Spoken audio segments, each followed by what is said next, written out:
It's Monday. It's not. It's Monday. It's Sunday, the 30th of May, 2021. Welcome back to the Seasiders podcast, match reaction show, and this is an absolute special show because we have won promotion to the Championship via the playoffs. We did it, boys. We did it. I'm John Aspinall, and this is the Seasiders podcast, match reaction show. Blackpool 2, Lincoln 1, in the League 1 playoff final.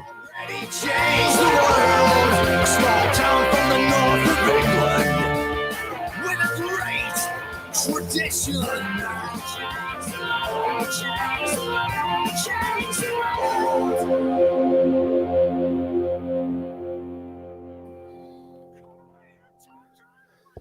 Welcome everybody to Seasiders podcast match reaction show, coming you to live on a Monday evening. The calm after the storm, gentlemen.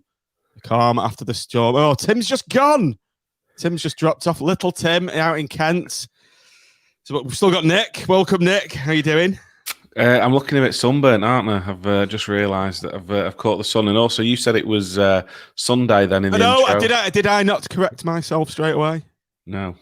Didn't I? You said, no, it's Sunday. I will forgive you, though, because you've all been leathered for the last 48 hours. Yeah, what day is it? I think I've had 4 hours sleep last night. I think I had 3 hours the night before. Couldn't get to sleep on the night of the playoffs. Matt, how are you doing? I'm all right. I'm fresh as a daisy. Unfortunately, I've got the voice of a 13-year-old again, and I think my balls have dropped and I'm croaking and all sorts. But apart from that, I'm really well. And yes, I am sober as well. So I've got an early start tomorrow. So are you at work tomorrow? No, we just got a family day out. So I've got to be behind the wheel at some point in my life sober. So I thought I'd try it. Tim was here, ladies and gentlemen. He was here, but now he's gone. He's on his family trip in Kent. Is it, Nick? He's gone to? He has, yes. It's a very nice looking gaff from his video he did for the pod on Friday night. Very Partridge-esque, I thought. Live from the Oast House. Right, welcome everybody in the comments. Thanks for joining us this evening. It's going to be a bit of an ad-lib show, this, because I'm sure none of us can remember much of the game. No, I certainly can't. Welcome in the comments, everybody. Welcome on the audio pod. Frankie and Benny, who's in the bed, John? You're going to wake them up. Reference that behind me. I've got family staying over at the moment, and that's my nephew. He's dossing down on the floor in the podcast room. He was quite pleased to be doing that. So yeah. Sean, welcome. Incredible weekend. Just home. I need about 3 days to recover. Sean. I was just going to say, come on if Tim doesn't make it, but Tim's now in a room with beams. Good evening, Tim. Yeah. Can you hear me? Over. Over and out from the wildest parts of Kent. Hopefully, let's see how it goes. Yes, listen, the Wi-Fi is not brilliant, so if I'm struggling, then please kick me out and put Sean on. Sean's just said he's been on a 3-day bender, so maybe he's not in the best. With Jerry Yates, best person. How funny was that Jerry Yates thing? Going on the air, he was singing the song, going on the piss with Jerry Yates. What did he say? I'm turning my phone off. Don't come and speak to me for a week. Yeah, I think he was on with Radio Lanks, wasn't he? And just don't trouble me. Every credit. Oh, but how are we all feeling the day after? Just before we kick off with the show, how are we all feeling? Ecstatic. Yeah. For me, it's, we might just touch on this later on, but it just feels bigger and better than 2010 did for a whole host of reasons. And I was fortunate that after the match, we were able to sort of just take it all in, and probably because it was a little bit sort of quieter in the stadium, and just sort of have time to reflect and really soak it in and just enjoy it and see where we are now as a football club and a community and everything. It's just outstanding where we are, and it's just so good, and it's so good. Yeah. Just a quick comment from Steve Hutchins. Steve said it was good to meet you yesterday, John. Yeah, Steve accosted me at one of the water refilling stations directly after the game. So it's good to meet you, Steve. Filled my water bottle, and it was quite funny actually. He had this I don't know, what can it be described as, Steve? It's like a little doll's water bottle, tiny little thing it was. And it was so small that it wouldn't operate the sensor It works on a sensor and just fills, and he couldn't get it working. But we got there in the end, Steve, didn't we? Got there in the end. You had to be there, I think. Tim, what's your mood then? Not a general malaise, I will wager. Certainly not. I mean, I've been actually reflecting on things over the last 24 hours, and the more I reflect on it, the more I realise how important yesterday was. I had a bit of a weird feeling. Or what's that guy? What's No. that guy? Tim, you keep cutting out. Sorry, go on. He's gone all Norman Collier on us. Yeah, Norman Collier. You've gone all Norman Collier. All right. Say that again. No, what I was saying was, I don't know whether it was I couldn't work out at the time whether it was confidence or whether it was. It wasn't apathy. It wasn't that, but initially I didn't feel what I felt in other playoff finals. But when I look back, I think it's because, and I've sort of said this on AVFTT tonight. I think it's because I know that the club's going in the right direction. If it didn't happen this time, it would happen next time. But when I look back now, I realise how important it was that we did actually win. And it was I had a really strange feeling yesterday. I was not at all worried, and it was quite bizarre. But I'm slowly coming to that. I actually think it's probably my favourite ever player final. A whole host of reasons, which I'm going to go on to discuss. Yeah, I feel a bit of calm today. Actually, I feel calm that we're back where we should be, and we're back. Everything that was undone by those who shouldn't be named has been corrected, and it feels sort of. I feel at peace of being a Blackpool fan today, and it's a long time since I've really felt that. I think a word I used in our pre-show chat was a rebirth of the club, and it feels like we've come full circle now, and we're at one with the team, we're at one with the management, we're at one with the directors, and the fan base is back together again without these fractures in it. I think that's Nick. It's a great place where we are now compared to, think back to 3 years ago when we were talking about creating Phoenix clubs and all that. Yeah, absolutely. And going back to the Cardiff game at the time, you think amazing Premier League, but none of us, knew what was to come. And in so many ways, this one is more important because with who we've got in charge, we know that, they're going to do the right things and we're all headed in the same direction. Echo all the things Tim said. And it just feels like, I'm not saying we're going to go crazy next season and spend millions and millions of pounds, but he's not going to be wanting to go back down again, and it'll be about consolidation, I think, next season, and they'll do whatever is necessary to do that and to keep improving in every department, every way, shape, and form. And it's just a brilliant feeling knowing that we're not going to go through what we've been through in the last 10 years with owners who are only interested in one thing, and we've got an owner now who's is a fan and feels the same way as us, and it's absolutely, you just can't stop smiling when you think about what's to come. One thing, Nick, that I just popped in my head then, if you watch the post-match celebrations and the rerun, which I did, I got home, must have got home just before midnight, and they were showing a front-to-back rerun of the entire game, not just the highlights snipped on Sky. So I thought, I'm going buzzing anyway. I'm hyped, so I'm just going to stay up and watch it, and I'm glad I did because it showed all the game and all the after-match highlights is kind of clipped on those highlight shows, but it showed everything. And just going back to what you were saying, the thing that struck me was Simon Sadler celebrating on the pitch, buzzing with that trophy in his hand, not caring that he's full of champagne and, he's just mixing it with the lads. When you compare it to when we won the Premier League, Carl's dead-eyed smile when Charlie's lifting the trophy, he was just like, kind of slow clapping along, and you could just see the pound signs lighting up in his eyes, couldn't you? And that was a difference. The difference between the two things and where we were then and where we are now. But absolutely. Mark, just before we get going on about the match, let's talk about the day. So, how was your day? How was your journey? What was your journey? How did you get there? Any problems? And where did you end up drinking? Yeah, so there was... Up until the point that I first saw Matt, again, I'm saying this in the green room, we hadn't arranged to meet or anything, had we? The first time I clapped eyes on Max, I was with a different party. friends and my family. And anyway, I was just walking up the Wembley Way. I saw the arch, and there was a line of coppers stopping these drinkers. People knocking back cans, like really, Anyway, and I saw Matt side profile down like this, guzzling a can in front of these line of coppers. It was so funny. It was an iconic moment, Matt. And I loved it. And we recreated it via a photo, didn't we?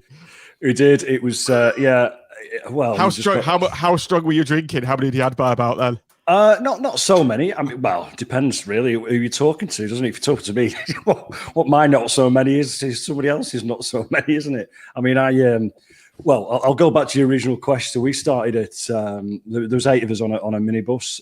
We've used this guy in this firm three times now, and he's looked after us really well. So we got on the minibus. We left. Well, I got picked up from FY4 at 6:30 in the morning, and we were quite civilized. It was only until Warrington when we opened a can, so that was about 7:10 in the morning. so that was probably the slippery slope for the day, really. But we weren't going mental or anything. It was just we had a nice sort of steady trip down, obviously at that time in the morning. So we pulled into we got dropped off ironically just outside the Hilton Hotel, which is obviously where the team was staying, but we didn't actually know that at the time. Just after 11 o'clock, and we were booked into the White Horse pub, again just 100 yards away, from 11:30 till 2:30, and we just it was a very civilized pre-match really, because the Green Man is the usual sort of place of residence for us, isn't it, at Wembley? And I was getting WhatsApp messages of singing and joviality on the tables and all that sort of stuff, whereas we were just sat down in a mixed pub drinking heavily. No, not really, just the casual sort of 4 or 5, nothing major. It was very, very civilized as far as we were concerned, really. Yeah, so it's good. But then I got obviously AC12 haven't been in touch or anything about the drinking in front of them, so it all sort of went a little bit downhill at that point. Tim, over to you.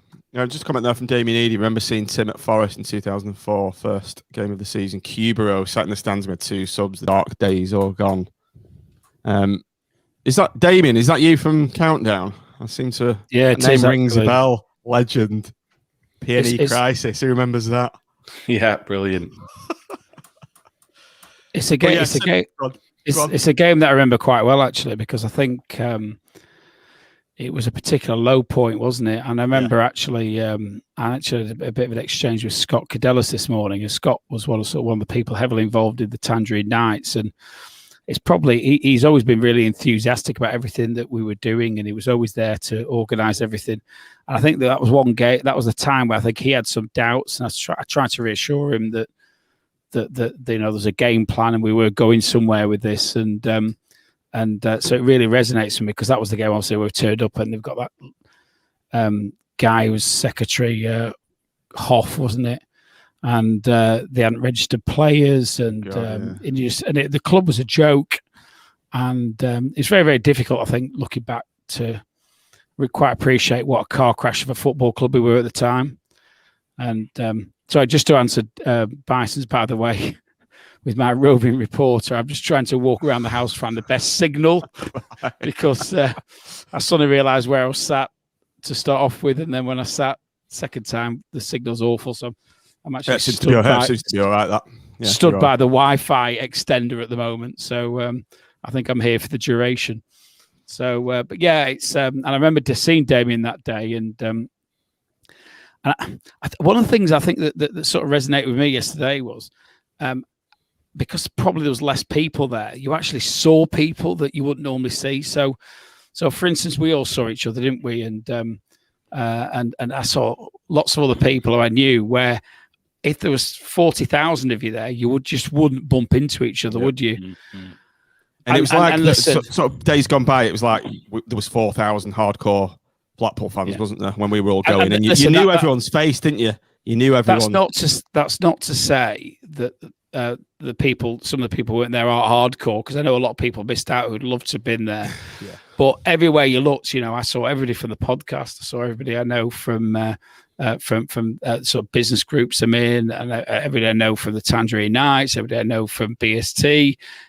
It just seemed to be you bumped into everybody, and it probably meant a little bit more because you saw so many people rather than just a lot of random faces of 40,000 or 37,000, whatever it might be. And it was special from that perspective. Dan BFC was at that Forest that day, and it felt like a deliberately petty act by a bowlhead to annoy Jose Riga. Probably was. What a mess. Just think back to then to where we are now. Unbelievable, Jeff. Unbelievable. Right, let's get on with the game then.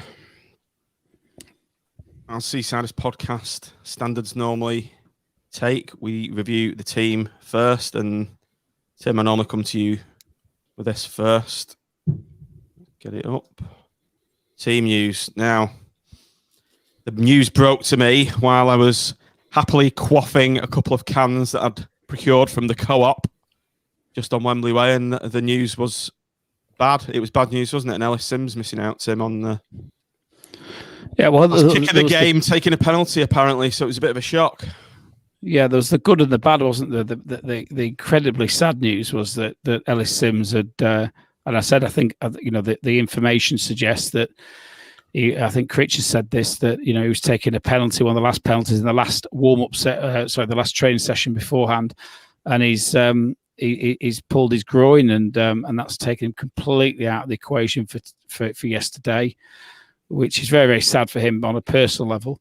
And the other one that I think we're all waiting on was Ballard, and whether Ballard will be fit. And I thought he would be, but as it turned out, he was.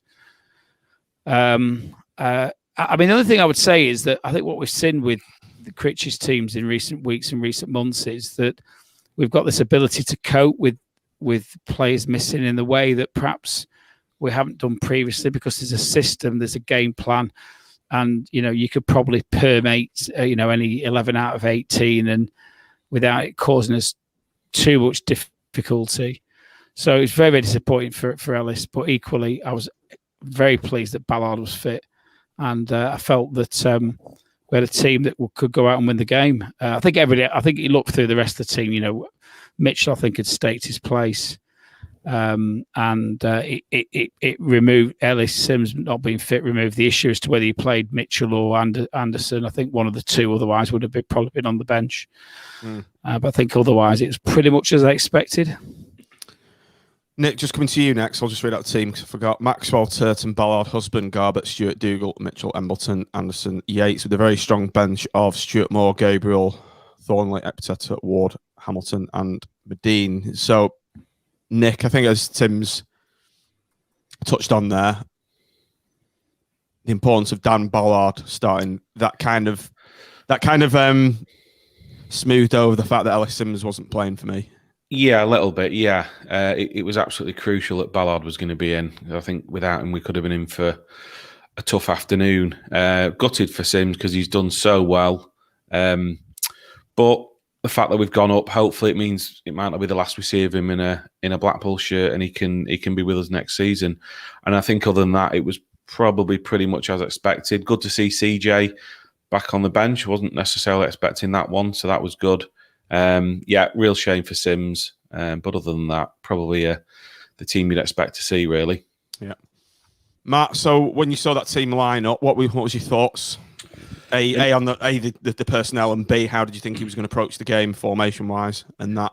Yeah, I mean, initially it was relief to see Ballard's name up there, especially as it is in that order, and he's obviously reading from top to bottom.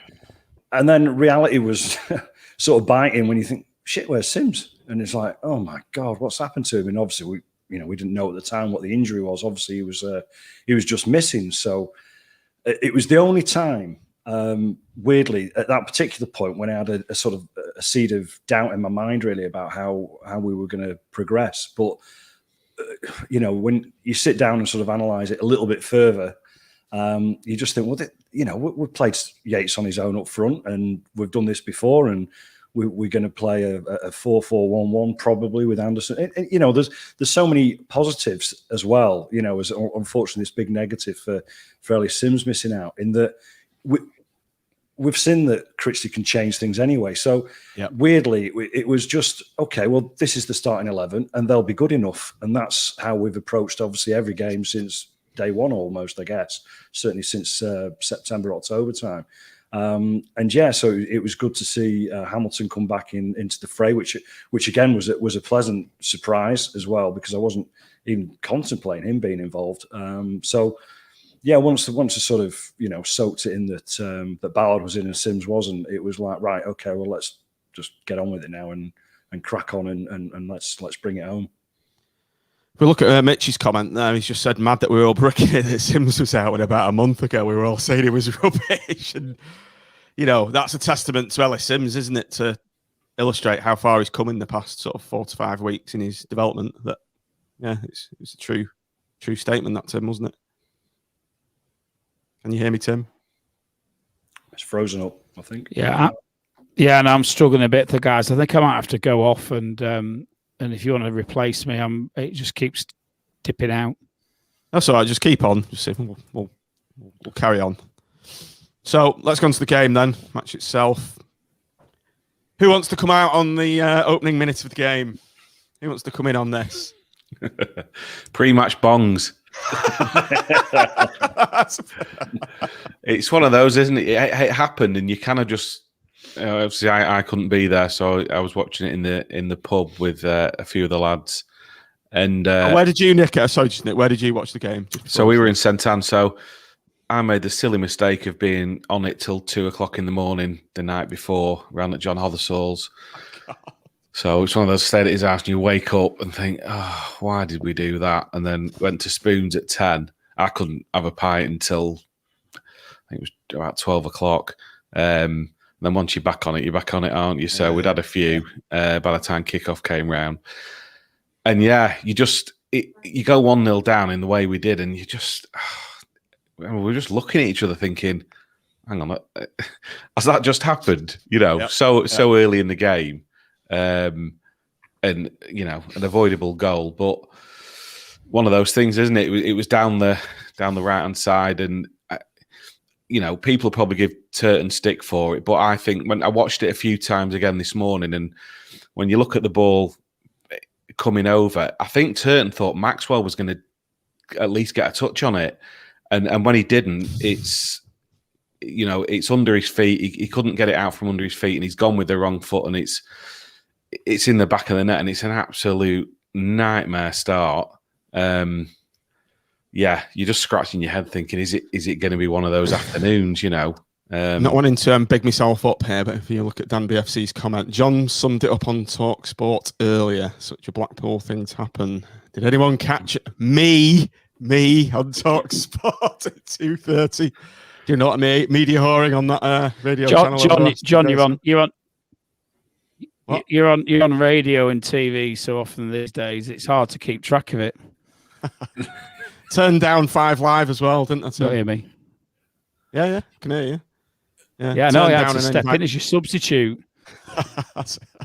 Said no, I don't do 5 Live these days, lads. I'll bang me sub in, so I got Tim to do that. But yeah, as I was saying, Matt, on TalkSport, it was, for me, it was like a surreal thing. It was like, is that ball in the net? Is it a goal? Is this happening? And it was. I mean, it took a while for the Lincoln fans to celebrate as well, which made it even more bizarre. Yeah, it was very reminiscent of Phil Barnes' slip, wasn't it, against Leyton Orient, 2001. That was in the first minute, if memory serves me. And we had, I said there was a group of 8 of us, and this is how old we are. We've got two lads who were 17 with us in the minibus, and these lads obviously haven't, they haven't sort of appreciated what 2001 was, obviously, other than watching it on YouTube or whatever. And I was sort of saying to them, don't panic, lads. It's 1-0 down after a minute. We've got 95 minutes possibly to go here. And whilst I was saying it, I was thinking, oh, fucking hell, I hope so. Anyway, I'm doing my best sort of paternal thing for them to try and calm them down. And inside, I'm doing cartwheels myself, really. But yeah, looking back at it this afternoon, it's the first time I've actually watched it back, and it was just a bit of a comedy of errors, wasn't it? Really, I think Maxwell, like you say, sort of dummied himself in a way, and Turton's right leg was like as wooden as Wurzel Gummidge's. It was just horrendous, wasn't it? So it's a good point about Bison says as well. Sorry, John, about it. We should have stopped the cross coming in. I think he should have. I think he should have put a tackle in straight away. The ball was there to be won, and he was just obviously didn't want to put a tackle in for whatever reason early on in the game. Maybe to not get booked. Tim, well, you were saying that a few minutes later, didn't he? So yeah, I thought it was a strike. One of their strikers went into the front post, didn't they? And I think there was perhaps Maxwell thought that he was going to get a touch on it, and then he didn't. And I think that sort of wrong-footed him a little bit. And then obviously it comes across. I think Turton was just a calamity, really, wasn't it? It was just he wasn't expecting it to come through to him, and it just sort of almost bounced off him rather than anything else into the goal.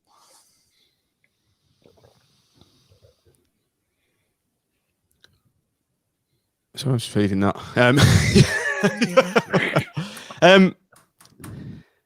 Nick, it was like the Leyton Orient final of 2001 all over again. Yeah, with the slip, and you kind of, like you say, you're looking at it thinking, has that actually happened? And like someone said in the comments there, they were having a lot of success down that right hand side. Garbett got booked, and rightfully so, because it was a poor challenge, wasn't it? And at that point, you're just thinking, is it going to be, is it going to be one of those days? It's against Lincoln again. They'd taken points off us in the season. Are they going to have the measure of us? But I thought, kind of after that, we started to find our feet a bit, and get a decent bit of possession, and start to feel our way back into the game, which we needed to do, because it was looking worrying. They had that chance, didn't they, where they've hit the bar, and if that goes in, you're just thinking, I know we've got a hell of a lot of character into that team, but at 2-0 down, would we have enough to come back? And thankfully it didn't. And as the half went on, we started to stamp our authority on it a bit more, and down the right hand side for them, for whatever reason, they weren't having as much success, or weren't going down the right, which to me was the only real thing they had all afternoon, wasn't it? Down that side. Brennan Johnson, he was a real handful, wasn't he? He was indeed. Yeah, he looks a decent player. So once that's ceased to happen, we started to find our feet a bit more.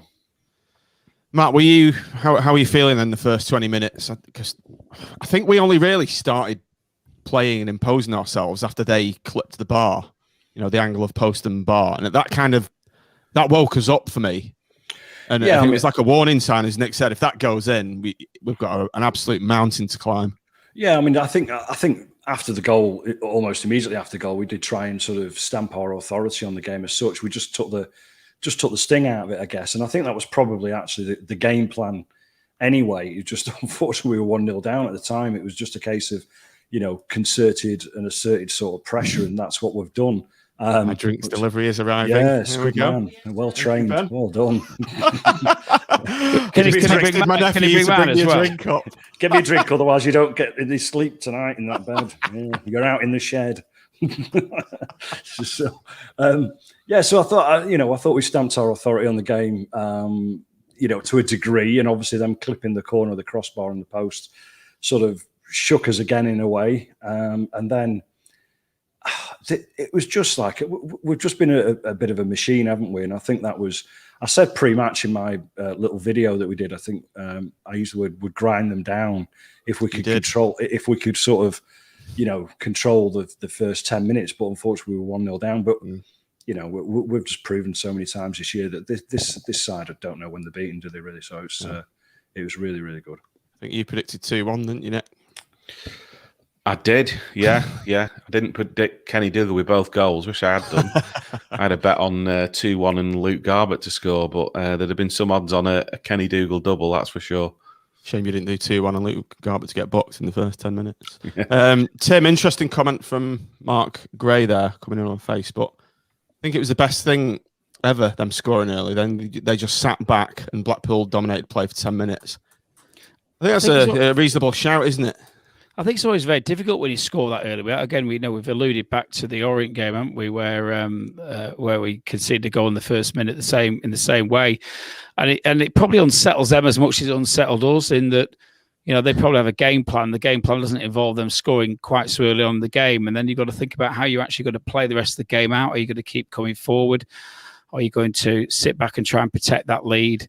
And I think it's fairly, the fact that other than the clip in the bar, they don't have another shot on target all game. And I think it woke us up. I think it's probably, with hindsight, one of the best things that could have happened to us.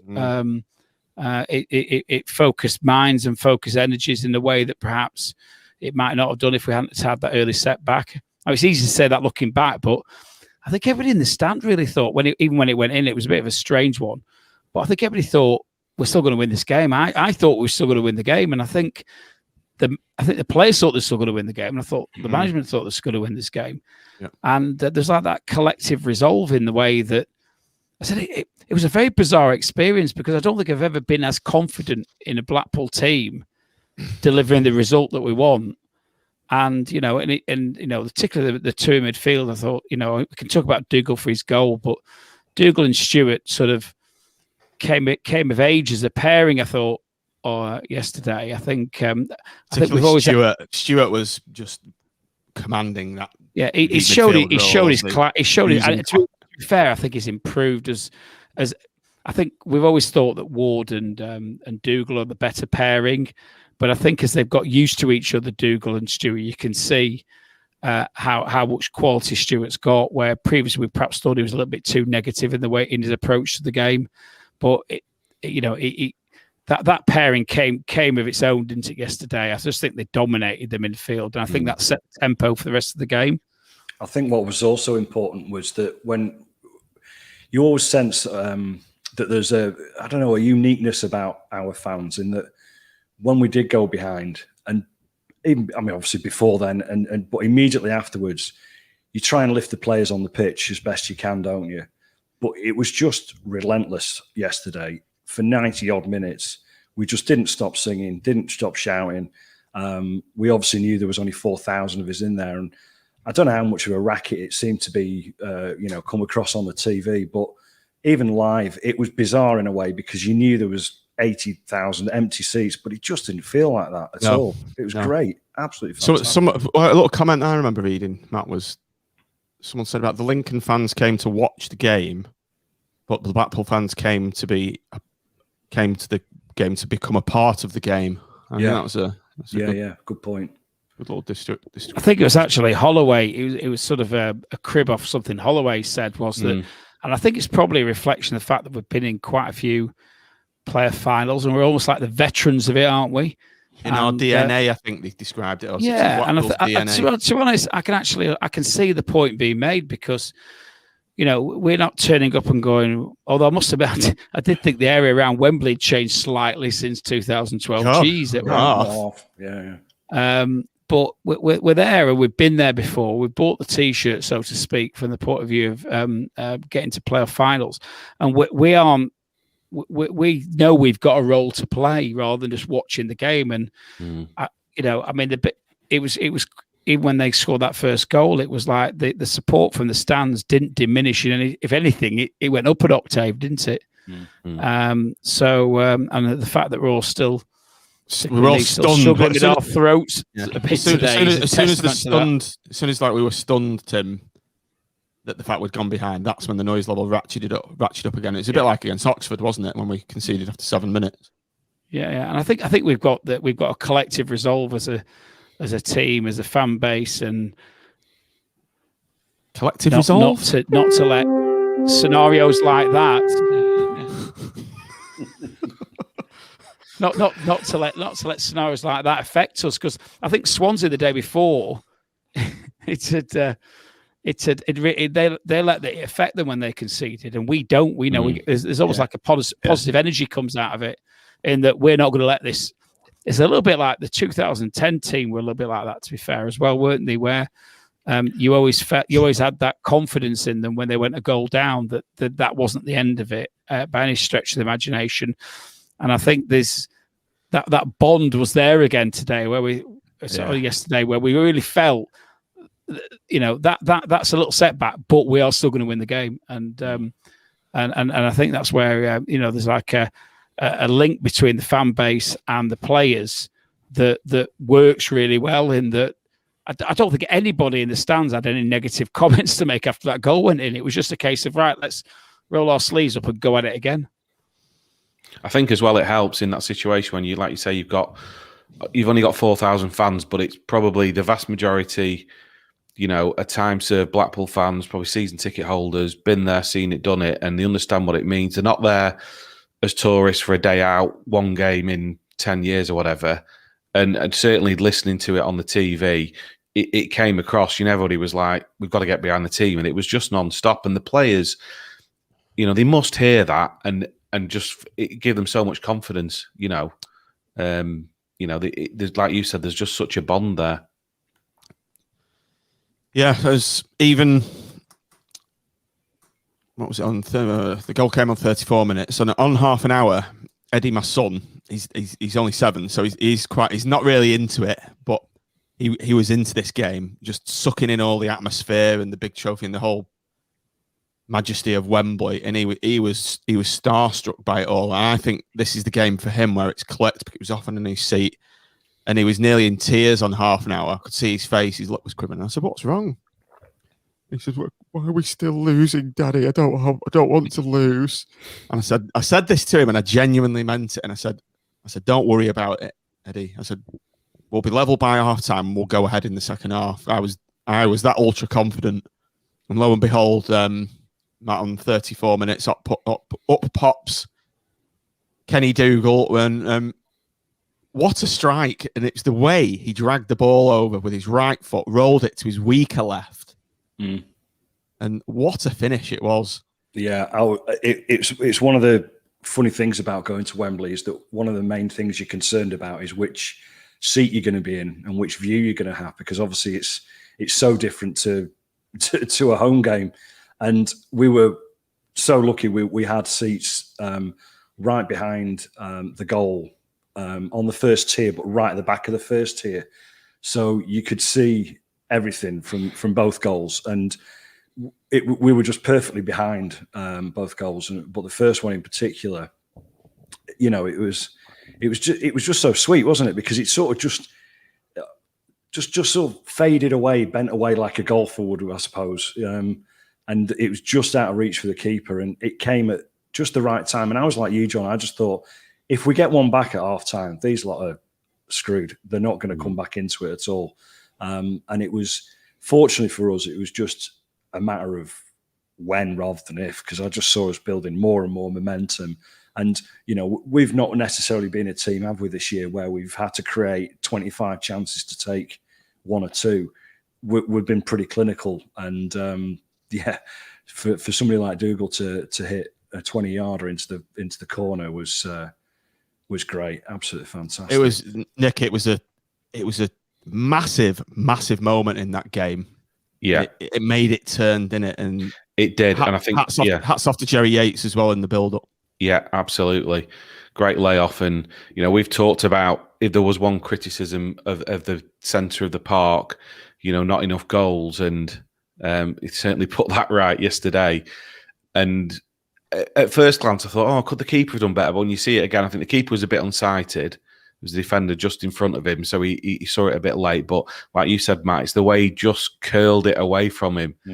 Just absolutely perfect. And like you said, John, it's just a crucial time for us to score. And I think psychologically for them, they'd had a really good start. It's like in a boxing match. They'd given it the best shot, and we've kind of shook it off. And then it's like, right, now it's our turn. And going in level at half time, I think there was only going to, I felt there was only going to be one team to go on and win it. So it proved to be. Tim, your thoughts on Kenny's goal? You've been a big champion of Kenny this season, haven't you? And to see him score at such a crucial time in the game, my new mate Kenny. Oh, you've had your picture taken with him, haven't you? Had a photograph to the game. He's. I thought that was a part of his game that was missing. And I think as we're going to the playoffs, he seems to have found his shooting boots. I saw an interview that he did, and he said that he was knocking it quite a few in training, and the lads have been encouraging him to shoot. And I think that was a very wise bit of sage advice with hindsight, wasn't it? Because if he's able to do that on a regular basis, he becomes 5 times the player that he otherwise is, because a goal scoring midfield player is like gold dust, aren't they? And gold dust from the Gold Coast. He's over. Yeah, gold dust from the Gold Coast. That's rather apt, isn't it? And he seems to. I mean, it's the first time I spoke to him yesterday, just after the game, and he's a lovely guy. His missus was lovely. He was happy to have 10 million photographs with everybody. Looks really chilled out, but he just brings that calmness on the pitch, I think, where it's very difficult sometimes when teams are coming at you, and he'll break up play. He'll just, we've spoken about this before, haven't we?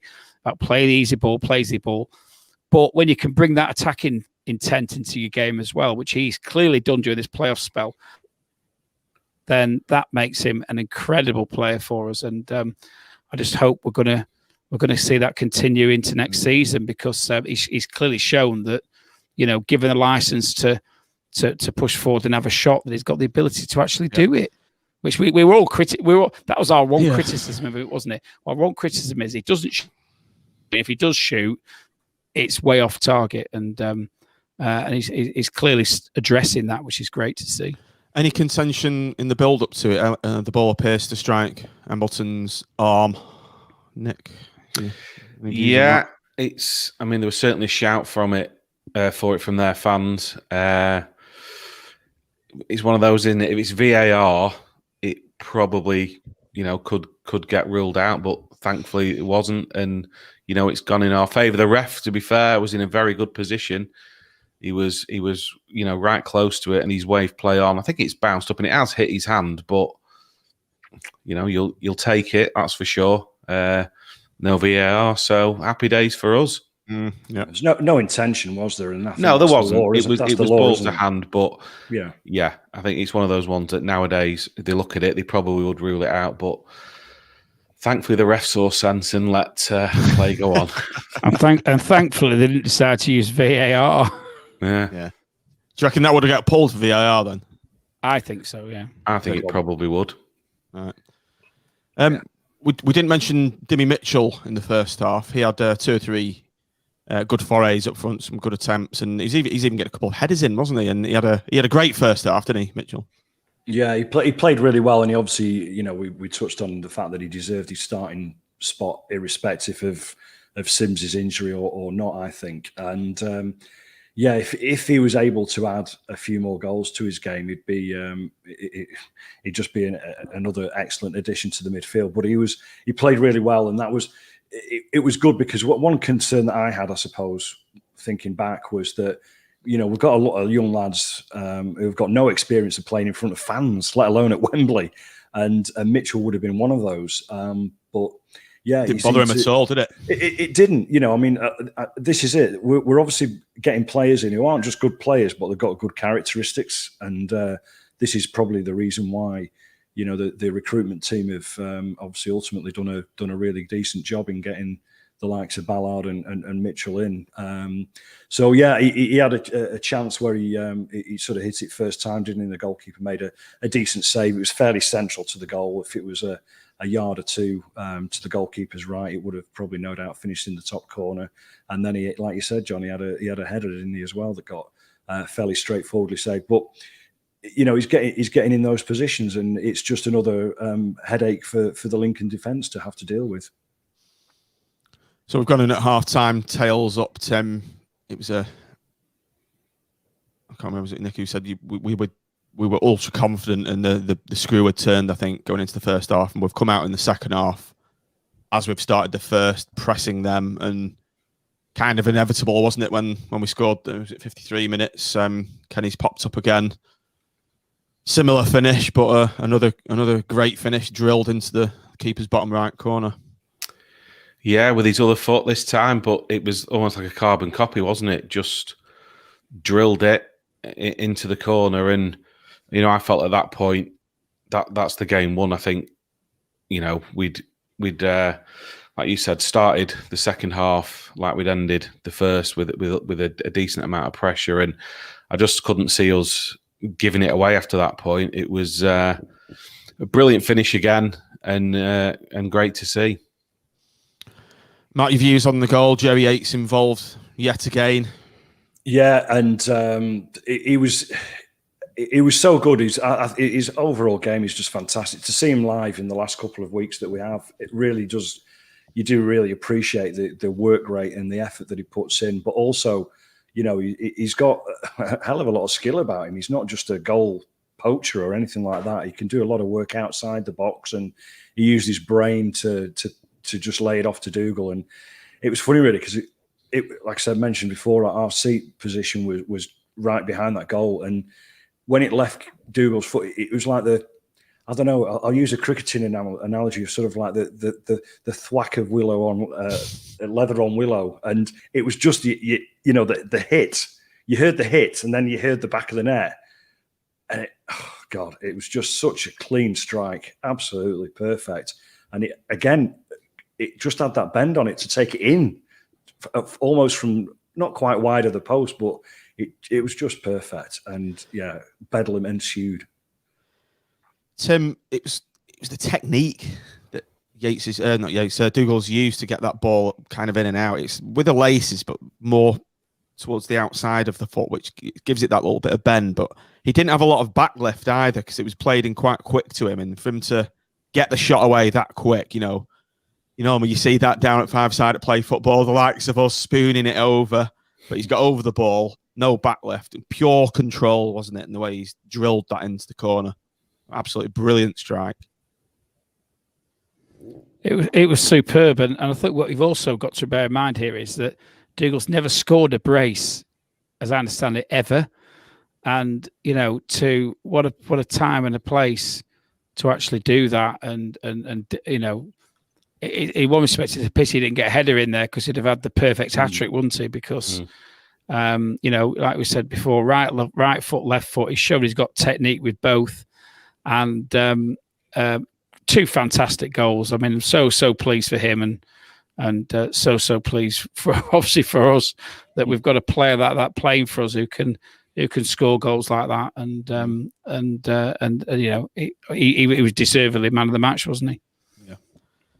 So Nick, Lincoln have had a spell of pressure after we've gone ahead. Not directly after, but they were pressing, weren't they, for 10, 15 minutes, and yeah, nothing too serious, but it was quite worrying, wasn't it? And there was a couple of moments. Was ticking very slowly, wasn't it? Yeah, the lad they brought on, I can't remember his name, the ginger-haired lad. I thought he was a bit of a handful. Callum Morton, was it? Callum Morton. Yeah, and there was that moment, wasn't it, where they'd crossed it over, and we were all at sea for 30 seconds or so, and it got cleared, and thought it's gonna, if that had fallen to one of their players, it could have been a different story, but could have gone anywhere, couldn't it? It could have. Yeah, it was like, what are we doing? We just, I don't know, forgot how to defend for a minute or so, but then I think other than that, we it was okay, and we managed to see the game out. Matt, we saw the introduction of Gary Medine on 69 minutes. Dimmy Mitchell running to the ground. A brilliant performance from Mitchell. But Medine made a massive difference for me when he came on. Yeah, he did. And everybody's played the part in every way on Sunday. And I thought Medine was excellent, because initially I was a bit concerned in a way that he came on with 20 odd minutes to go, possibly. And you want him to come, quite frankly, I probably wanted him to come on for 5 minutes just to be a bloody nuisance near the corner flag. But, he had 20 minutes, but he just picked up from where he left off several weeks back.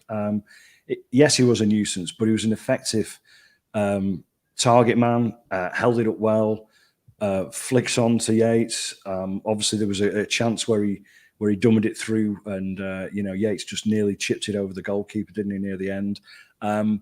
And yeah, he'd only been on 3 minutes when he did that. Is that right? Is it as quickly as that? Was it right? Okay, I didn't appreciate that. And so he coming on. Obviously, Hamilton played his part as well when he came on as well, as did Thornley. I think Thornley came on, didn't he, towards the end? Yeah.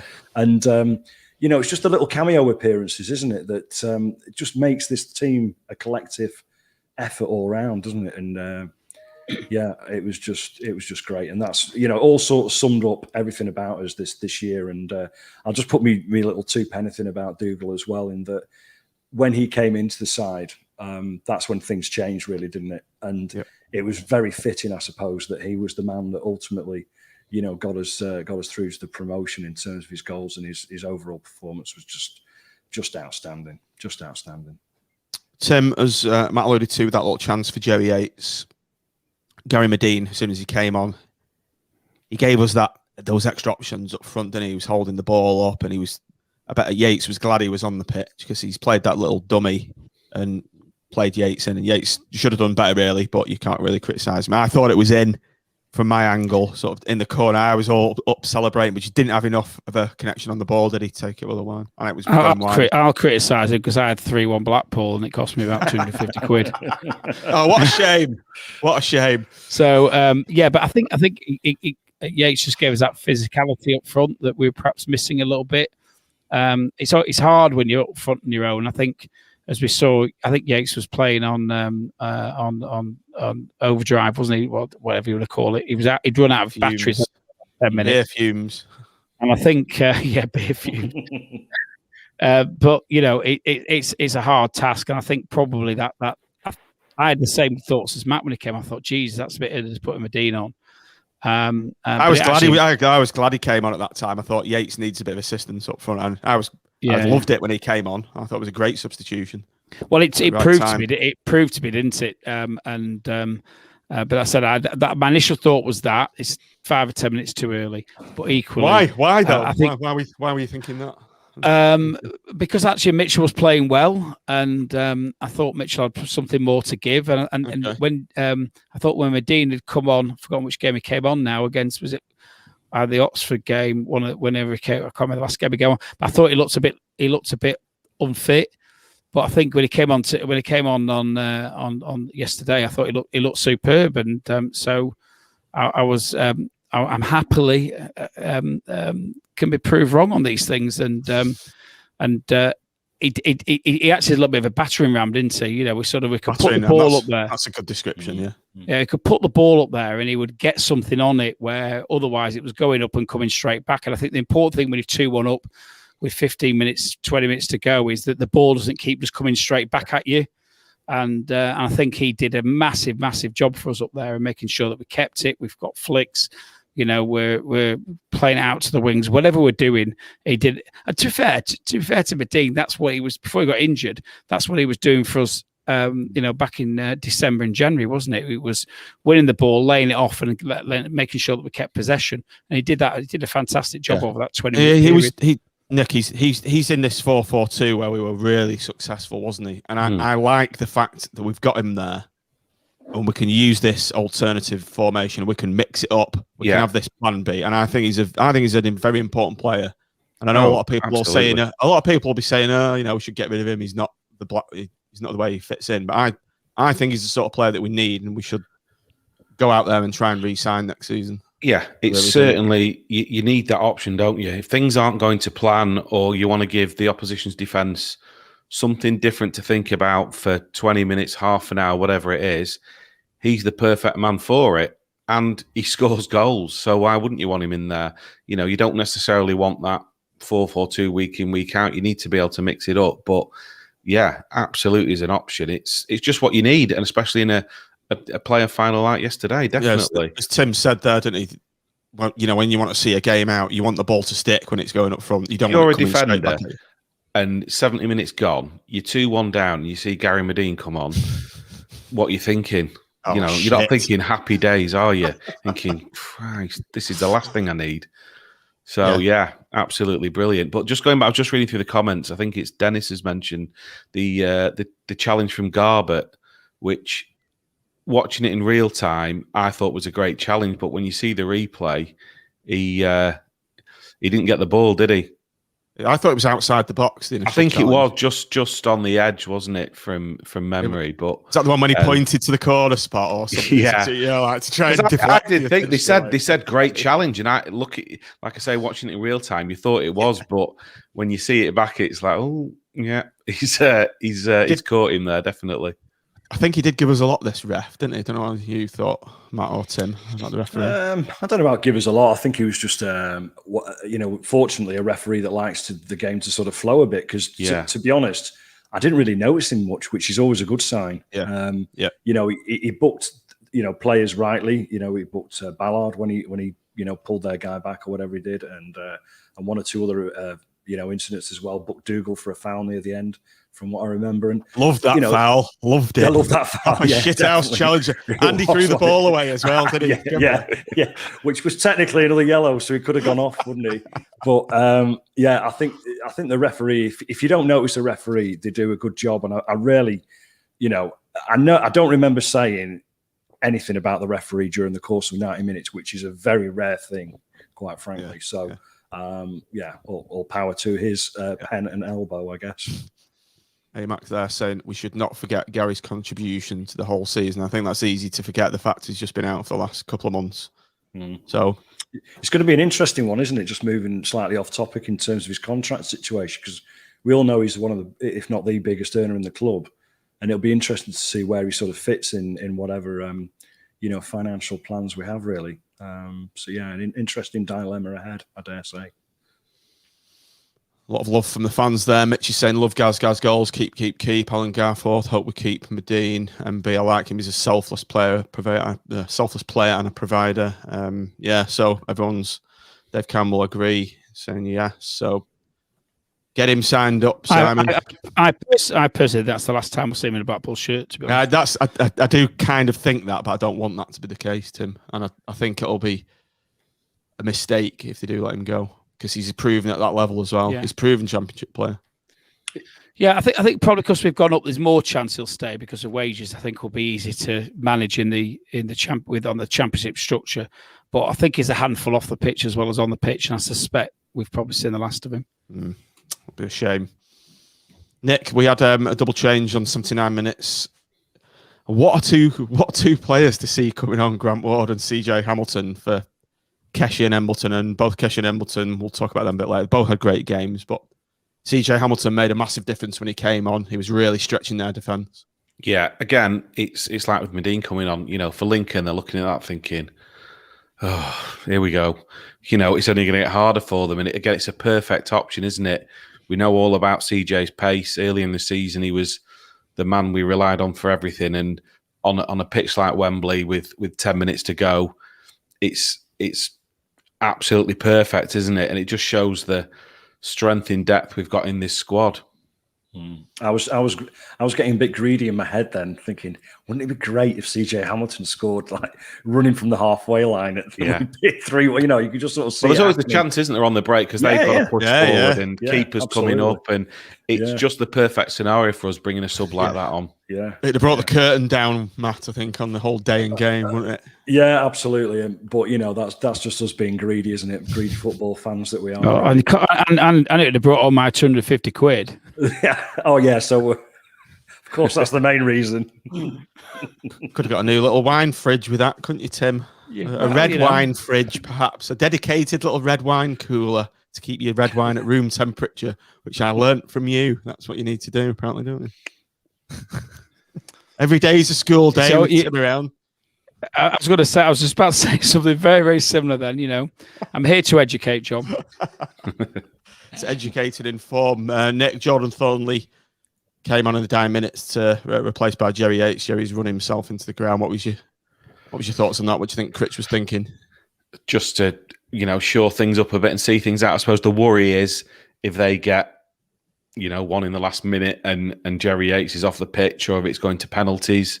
We said all that. We said the same. That was a bit of a concern, but as that didn't happen, it was a masterstroke. One thing I've just missed up, Morgan Rogers had a great chance, Matt. The one when it was on the left-hand side and he's curled it wide. He's not got the proper bend on it. It was a half chance and indicative of Lincoln's wasteful shots in front of goal. I don't think they had a single shot on goal all game, did they? No, they didn't. I mean, like we said before, there was a little bit of a minute where we had a bit of a scramble going on and what have you. But that chance looked closer in live than it did when I looked back this afternoon. It was probably 2 yards wide, wasn't it, or something like that? But at the time, it just feels as though it just sort of whistles past the upright. But yeah, I mean that was my concern, that the two wide lads for Lincoln were going to possibly cause problems for us with, you know, Turton and Garbutt as good of fullbacks as they are. They're no express trains, are they? And I think apart from that first 45 seconds, that was pretty much all we saw down their flanks, really. Which again, just testament to the work that the lads have done on the training ground to nullify their attacking options, really. So yeah, all good.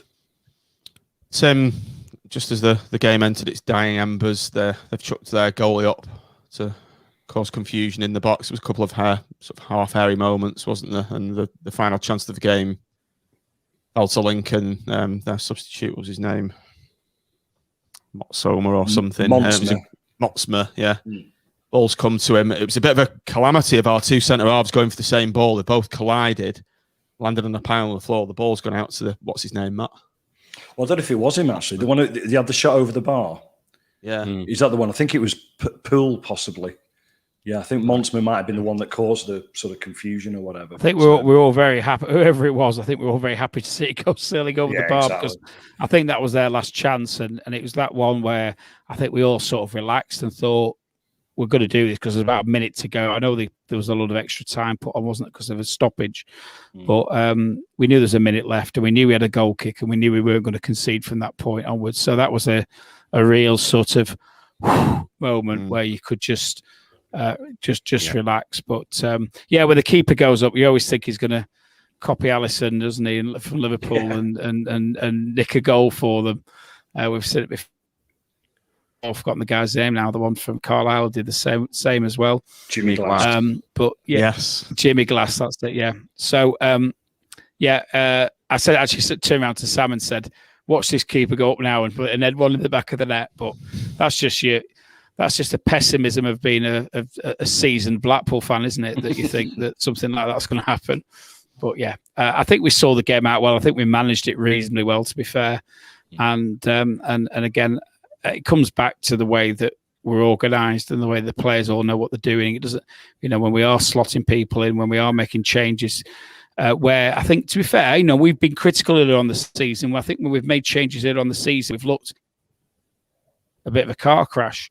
I think as we've gone on and the players are fitting in, they're playing and they're getting used to the systems that we play, I think we're seeing less of that. And I think we're seeing more of a seamless transition between substitutions, players going off and players coming on, and it not having a detrimental impact on what we're doing. So the final whistle's gone. Matt, describe the scenes at Wembley when he's blown that whistle. Well, elation, relief, joy, ecstasy. Oh, just every emotion you could possibly think of, in a positive way, anyway. And for me, it was after about, I don't know, a minute or two of jumping up around and hugging everybody and anybody in a non-COVID fashion. I was just able to sort of soak it all in, really. We were sat where, the barriers that are on the top of the stairs, and I was just able to sort of watch and lean out and just soak it in. Yeah, exactly. Being a hardened veteran of playoff finals as I am now, like you guys, and it was just an appreciation of what we'd witnessed over the last sort of 6 months, especially, since October, November time. It's just been, a juggernaut. I think we've used that expression in the past, and it was just a case of all these emotions, and I was able to sort of control. There was a bit of grit around, obviously, but it was controlled. It was just great. It was brilliant. It was an emotional moment for me, Tim. I don't know. There was something special about it, and it kind of meant more than a lot of other playoff finals. I think it was, as we've said. And for me, because I had my son with me in the 7, it was just a brilliant moment to see him buzzing, jumping up and down on a seat. And I was there with my cousin, my sister, to her 2 kids as well. And it was a moment where we are back. We're not just saying we are back as in Blackpool are back in the Championship like we were in 2007, but we're back as a club. We're back as a unit. We're back together. And it was a beautiful moment, wasn't it? It was. I think, we don't need to revisit everything that's gone before it in any great degree. But, when you reach the point where fans are having to boycott Wembley final in 2017, I think that says it all. It's a pity in some ways there wasn't more there. But you know, I mentioned this when I was your substitute this morning on 5 Live that you know, there's some fans who didn't make to yesterday because they boycotted 4 years ago and they're not here anymore. And I think it felt extra poignant that we're able to be back as a club. We're all at one. We've got from top to bottom. There's a little bit of optimism, but there's synergy, isn't there? You know, the owner's a Blackpool fan. He knows what he's doing. The board know what they're doing. The management know what they're doing. The players know what they're doing. The fans know what their part is as well. And I just feel this second half of the season that all that's come together in such a positive way, and for it to finish the way it did yesterday is just poetry. It's football. You couldn't write it, could you? If you want a way for the season to end, you couldn't. Yeah, just don't do a bloody Netflix documentary. You almost run out of things to say about it, don't you? You run out of things to say because it's so powerful the way we've come back this season, and effectively all the wrong has been undone, and we're back where we should be, and it's just fantastic. Yeah, Nick, just coming to you, Dan BFC, it got me right in the feels. I think it's put eyes when I saw Dan Ballard lose himself in the moment. Brilliant, and I think this was more the case. Like all the players, they were absolutely buzzing, weren't they? Yeah. It wasn't just one of them; they were all as a collective. I mean, Jordan Gabriel, he was going mental, and he didn't play a part in the game, and it's very sad that he didn't, because he's had a great contribution as well. They were all as one, weren't they? And they were loving it. They were absolutely loving the moment. It was just brilliant to see. It was, and I think it just shows, like we've said, you know, what spirit there is in that team and what togetherness. And I don't know if you've seen the video of in the changing room afterwards with Critch talking to the players and them all cheering, and they were throwing them up in the air on the pitch. And there's just such a togetherness. And, you know, obviously I couldn't be there, but the final whistle went and I was with, you know, a couple of lads, Gavin, Andy Reardon, who I've known all my life, same as Matt. And, you know, we've all been through it together, and we were just hugging each other, and it was emotional, you know. It was. And like you said, it just felt like this is almost a rebirth, and we know we're not going to go through those bad times in terms of, you know, the owners, and it's all going to be positive going forward. And that's the thing, you know, that Simon Sadler wants the same as us, and to get into the Championship, it's just absolutely fantastic. And that was almost as much as the result, thinking about what's going to be happening going forward as a club and where we are now with, like we say, those who shall not be named gone, and like Bison said in the comments, you know, cleansing the stench of them. It's absolutely fantastic. It really is. Right, shall we do player ratings, or should we not bother? Just give them all a 10. Yeah, 10s. I know. I need to have my tea. Maybe 12 for King Kenny, perhaps. But. Yeah. Oh, let's do man of the match then. We won't do player ratings. Every single one of those players got a 10. Let's just do man of the match. Tim.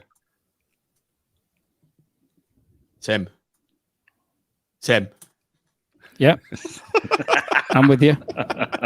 Man of the match. So I am suffering some signal issues, as you could probably imagine. So I do get the odd freeze at your end as well. A little red landing light on that. Yeah. Go on. I know I was trying to put a light on because it's getting rather dark here now, and I sort of hurriedly. You're emulating your crypt in Kent, I see. I'm trying to, and there's going to be no more crypt when I get back. It's gone. Yes. But anyway, I think there's a few players who are up for it. I think Ballard had a superb game. I think Yates did, but I think with a brace, his first ever double strike ever, and the way he played, I think I've got to give it to Dougall. Yeah, I mean, obviously, those keepy-uppies with the misses in the back garden have just transformed his game from a few weeks ago, and yeah, he was immense. I mean, there was not just his goals, but his all-round game, and you know, it looked like he played on Wembley 20 times before that. He was just awesome. So, yeah, King Kenny for me as well. Nick. Yeah, it's got to be Kenny, hasn't it? He was fantastic, and a brace at Wembley. That's going to get you man of the match for me. honourable mentions to Jerry Yates as always. Ballard was great. I thought Stewart was very good in the middle as well. So, yeah, but it's got to be King Kenny. King Kenny Dougall. As Bison said, King Kenny for me as well. You can't look beyond those 2 goals at a moment like that, game like that, and he's delivered the goods when it's absolutely mattered. But Ballard again, superb performance. Not Ward. Stewart, like Nick said, just ran the engine room, kept everything ticking over. So, manager rating. Tim. I think Critchley is filling the role extremely well. What I'm actually really impressed with is the way that he keeps tying in, because it's been very difficult this year, because obviously and we've talked about this closeness between the players and the fans, but I think he's instrumental in engineering that. I think he's got the players with the right thought process. And I was at I nipped to Wembley Hilton. I went for a bite to eat afterwards, and all the players were out there and they were getting involved with everybody, and it's fantastic to see. And I think he's instrumental in that. He keeps talking about it. He keeps talking about the relationship with the fans. He's clearly loving it. But as a tactician, he's coming to his own. And you know, I can't speak any highly of him than to say, you know, I'm very, very glad he's our manager. And I've got to give him a 10 for the way he approached. I think the attention to detail is second to none, and I think that's what really, really impresses me. I think Lincoln turned up late, didn't they, yesterday? Not necessarily their fault, but I don't think we'd have turned up late. I think his attention to detail is such that we're always going to be the best prepared team that we could possibly be, and I don't think we're going to get outthought in relation to the tactical side of things, which is a massive difference from September and October. And he's learning, and he's clearly a very, very competent manager, and I think he's going to become an exceptional manager. Matt, as Jeff said there, we just stuck with him 10. Yeah, and thank God we did. Yeah, it was funny really. We passed it tonight, is he?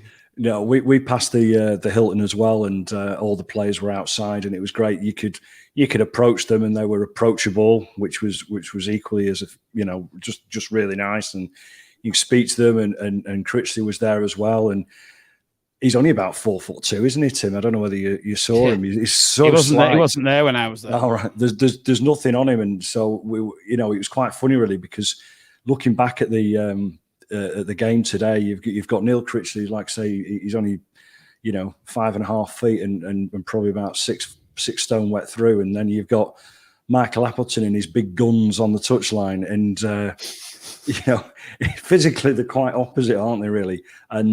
But mentally upstairs, he's obviously so switched on as a coach. He's just he's just awesome, isn't he? And you just feel that the players want to play for him. Players hopefully want to come and play for him as well come the summer. There was an interview today outside the Hilton with Ben Mansfield, wasn't there, about they're already making plans and all this good positive news, and it's just exceptional. But going back to him, I mean, you've got to give him a 10 out of 10. He was just everything he did over the last couple of weeks, especially, just touched. It's turned to gold, hasn't it? Nick, for me, what's the big thing, the big change for me with Critchley is when I heard Ellis Sims was out, or if it had been GTF, if Critchley had been in charge at that time, I was it was worrying when GTF was out. And normally, if you didn't have a master tactician kind of pulling the strings behind the scenes, you'd be really worried that Ellis Sims was missing. But I was annoyed that he wasn't playing, but I wasn't worried because I knew Critchley had have an answer. Sort the team out with he'd come up with something, wouldn't he? And he did. Yeah. And well, they interviewed him and said, what a massive blow. And he said, yeah, it was, but we've had it all season. And I think that's been a big part of his learning process, that he's had to learn to find a different way. And at short notice, like has happened at the weekend. And like you say, you look at it and think, Sims is out, but for Critch, he's just like, right, well, I know what I'm going to do, and I've done it, and it works. And it's been brilliant to see. I think Bison said in the comments, can we keep hold of him? And it's a fair point, because you can be sure that 6, 8, 10 games into the championship season, somebody will be sacking the manager after a few games in a poor start. And you'd look at Critchley and what he's done at Blackpool and think, yeah, why not? But I think as a club now, we're going in the right direction, and we wouldn't let that happen. And I think he'd want to stay and see, improve himself in the championship and continue to improve with us. So, yeah, it's a 10 for me yesterday. Absolutely brilliant to tweak it with Sims being out at short notice. And it was another Critchley masterclass. Let's just do one little news segment that's popped into my head before we sign off for the evening. And let's do Rate the Owner. So, Tim, let's start with you. What does Simon Sadler now mean to Blackpool FC and what he's done over the past 18 months? I think he's turned around the oil tanker, hasn't he? And it's, I know probably more than anybody else what a car crash of a football club this was when we first came in as the interim board. And, we did a bit, but he's done a lot. And I think he's completely changed the mindset in the football club. He's a winner in his business. Professionalism, it's professionalism for me, Tim. That winning a proper run. I think, and I think it was interesting. I hope I haven't lost you.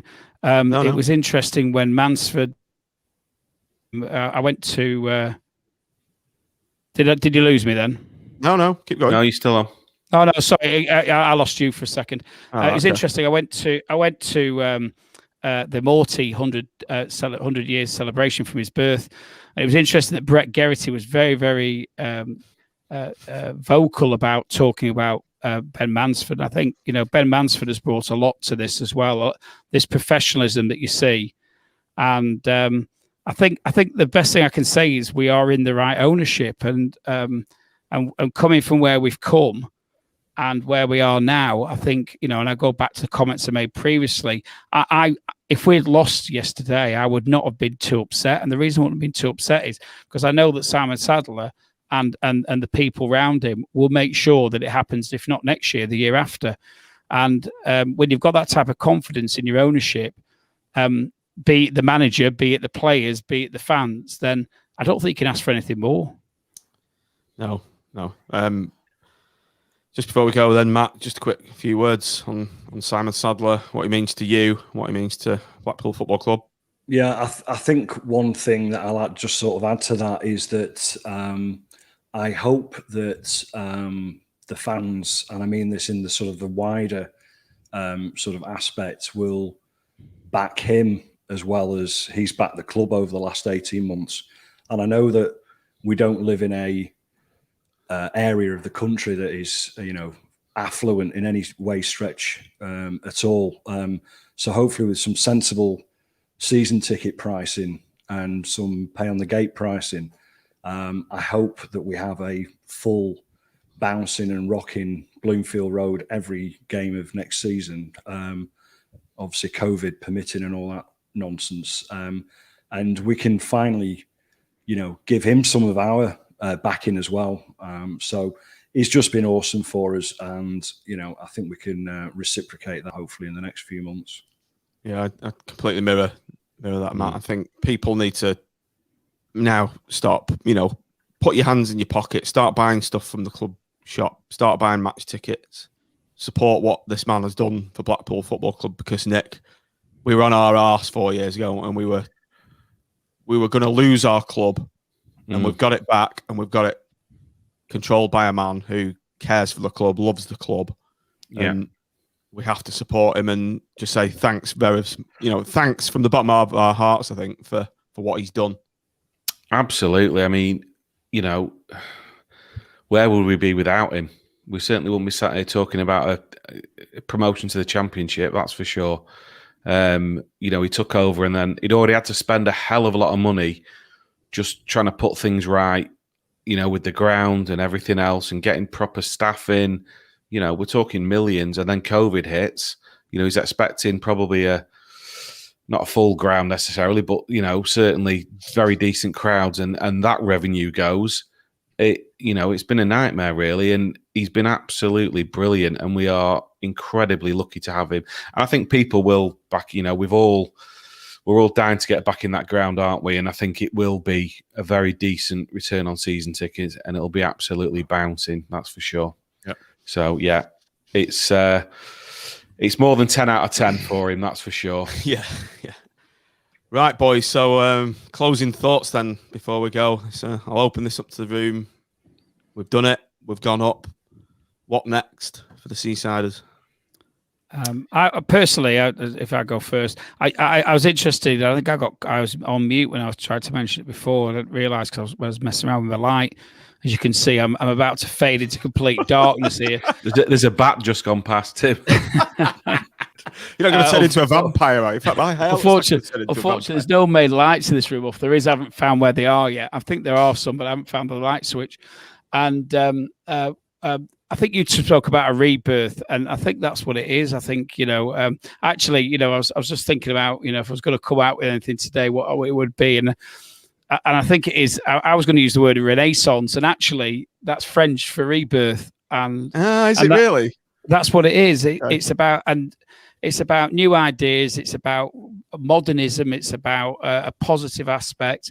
And I think we've had a tangerine renaissance. And I think going forward, I think we all want to see us, we've got to be realistic here. We're going up into big league, and there's a lot of teams with a lot of money, and Sam and literally this is the league where owners lose the most money. And I think we've got to be realistic about what we expect. I think we've also got to, Nick's mentioned about give time and be understanding. Hopefully we can follow like a Brentford style model where we can bring players in. This is what we wanted to do originally, wasn't it? Develop them, maybe sell a few, but then buy. I think Brentford sold a player for 30 million, didn't they? Something stupid, bought somebody in for 10, and they've gone into the Premier League. So I think we've got to be canny. We've got to remember where we are. It's a different stage than it was even 6 or 7 years ago when we were there last time. And I think we've got to make sure that we just give Simon, the board, the Critch, and all the team the 100% backing that they deserve, because it's an incredible achievement to have done it this season, and we're very, very lucky to be where we are. Closing thoughts, Matt? Yeah, I'll echo all of that. I think the only thing to sort of add really is that although we are going up to the Championship, where there is, a lot of very good clubs, there are also a lot of very badly run clubs financially and otherwise. So we've got every chance to make a really big impression on that division next year. I'm sure there'll be one or two players who will want to play for us as well, who aren't currently signed for us, and that'll be a big plus. And I think there is a togetherness with this squad that I think it's just now a case of just tweaking this well-oiled machine and just giving it a decent go next year, really. I think it will be an exciting season for us. We have come so far so quickly, really, and we're back in the higher echelon of the English football pyramid, and let's just hope we can stay there, and who knows, we can maybe dream a little bit further into the future about other divisions. And Nick, let's dream about playing Preston at Deepdale again, because we've got that back. We've got that game back on, back at the Knobbers. Yes. It's going to be superb. I cannot wait for that. This is what we live for, isn't it? And like Tim said, it's a big league and there's a lot of big teams in there. I think next season for me is just about consolidation first and foremost. I'll be more than happy if we're in that division, for the next few years, because it's a very good standard. There's a lot of decent teams. But I feel confident that we've got an owner who wants the same thing as us, and he knows what it takes. And it's just great, isn't it, to be looking forward to all these positive things. And they say you've got to have the lows to appreciate the highs. And my God, I don't think there's a set of fans in the country who've had the lows that we've had. So we've got every right to appreciate these highs. And long may it continue.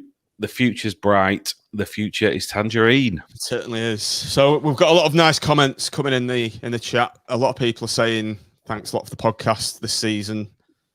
The season's over now. Thanks for all your kind words. It's been really appreciated. If guys I think you can read them as well, can't you? These comments that are coming in. Yeah. Can I give a big shout out as well? Somebody approached me at the end of the game, Jake, and we had a photograph together. He's watching the podcast, so well done, Jake. Keep it up.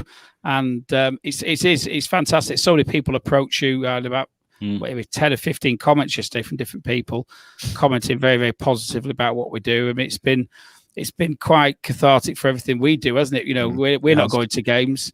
And it gives us that opportunity to keep connecting with the football club. And even though I'm rapidly disappearing into complete darkness, it's weird. I'm still lit up. Look, I'm getting a crypt. But I'm not far behind you. No. Yeah, I daren't go and try and find where the lights. He'll electrocute himself. We'd go out with a bang. Literally. What were you saying, Tim? Sorry. Yeah, it is. It's really, really. We really appreciate all the comments. I know I do, and I'm sure you do. I mean, you put a lot more work into this than the rest of us. And I think if anything, John, I'd like to make a thank you for you, because it's been fantastic for all us to be involved with this. And you're the person that knits it all together. So well done, mate. Yeah, thanks a lot. That does mean a lot. That I'm getting all tearful now. So yeah, just before we go. There's been a renaissance at Blackpool Football Club, thanks to Simon Sadler and the team.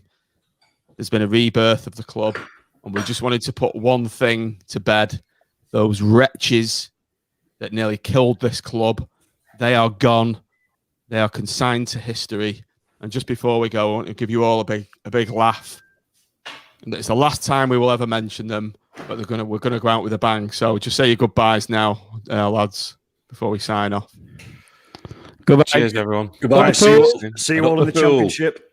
We'll see you all in championship, listeners, viewers. Thanks for watching. Thanks for downloading. And we're going to see you out with a little musical interlude.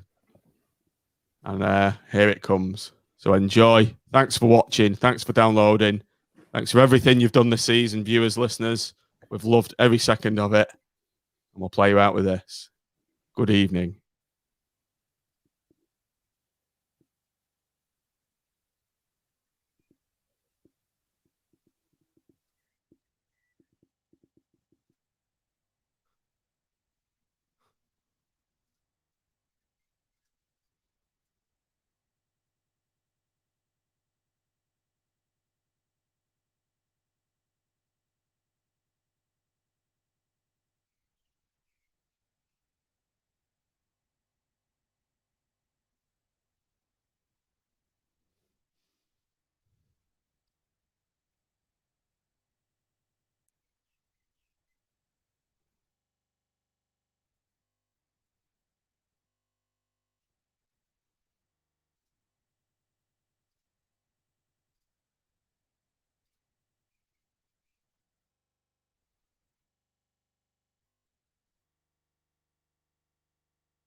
So he's just there.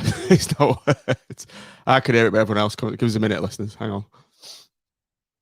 Do stay on. It's funny.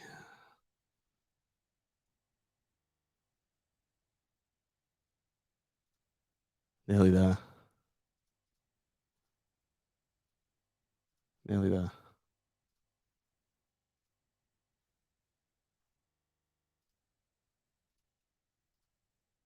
Nearly there. No, it's coming. Here it comes. Right, should hear it now.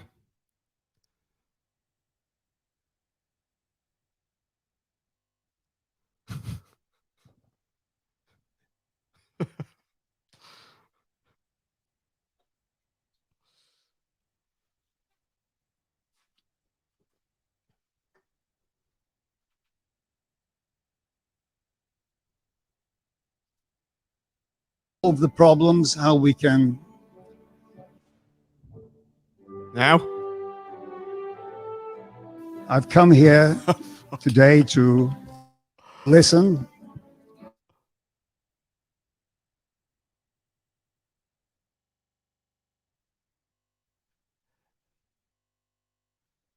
Now?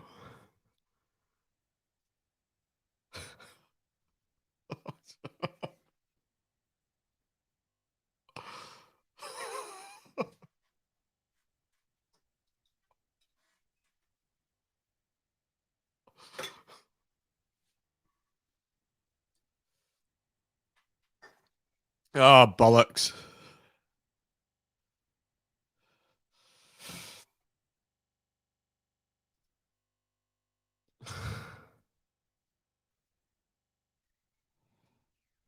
I think the moment's gone, hasn't it?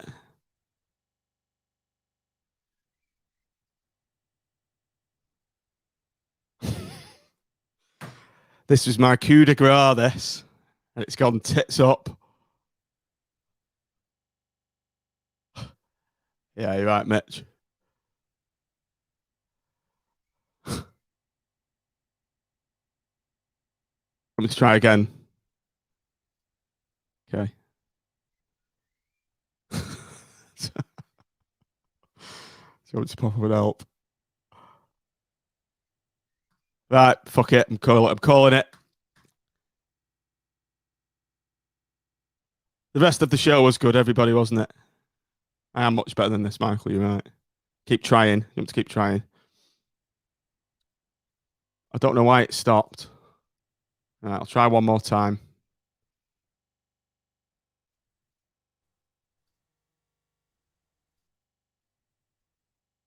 All right, last time. Here we go.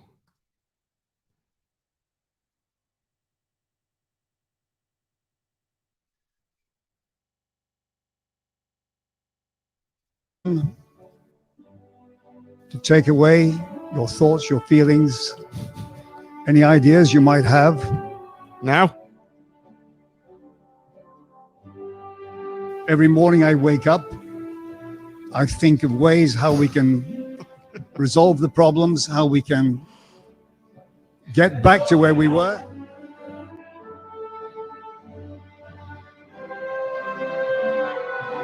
And even the grass is growing well this year, I have to tell you.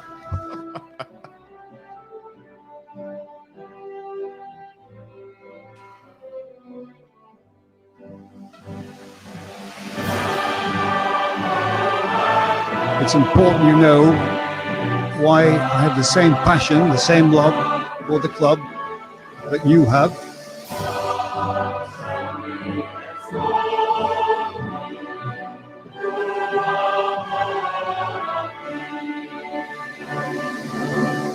For 30 years, I've given my life to it. I worked for it for no salary. I worked for it without dividends for 25 years. 25 years.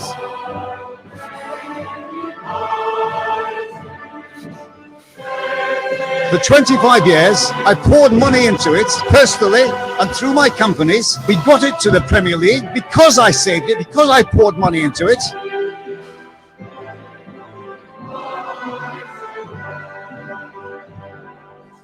I say we built an amazing stadium, which is fit for purpose, which is worth a lot of money.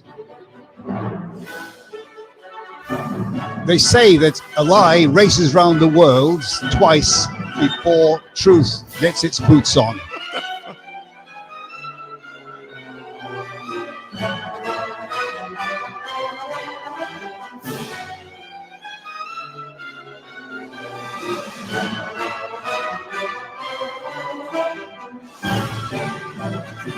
The passion of the fans. I love Blackpool Football Club. It's my life.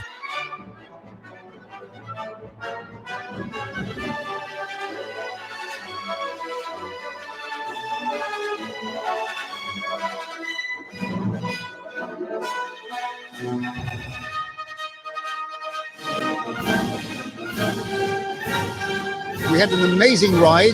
I remember the songs that were sung in the stands. The best ride we've ever been on.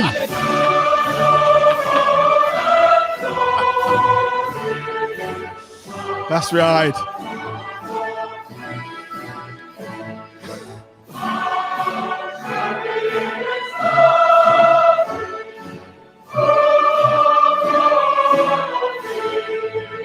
We lost in the final against West Ham. We deserved to win that game. It was the worst day of my life in terms of football.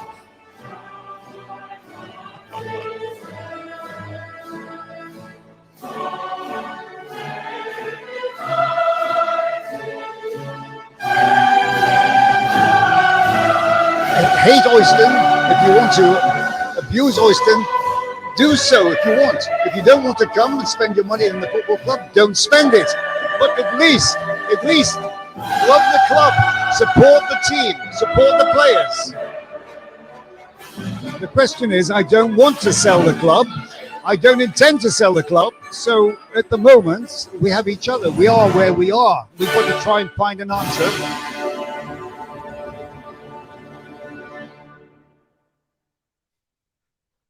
There you have it, worth the wait. Oh, worth it in the end, eh? No, I don't think they have. That was my point. Right, I'm off, everybody. Thanks for coming on. It's been emotional. Catch you later. Up the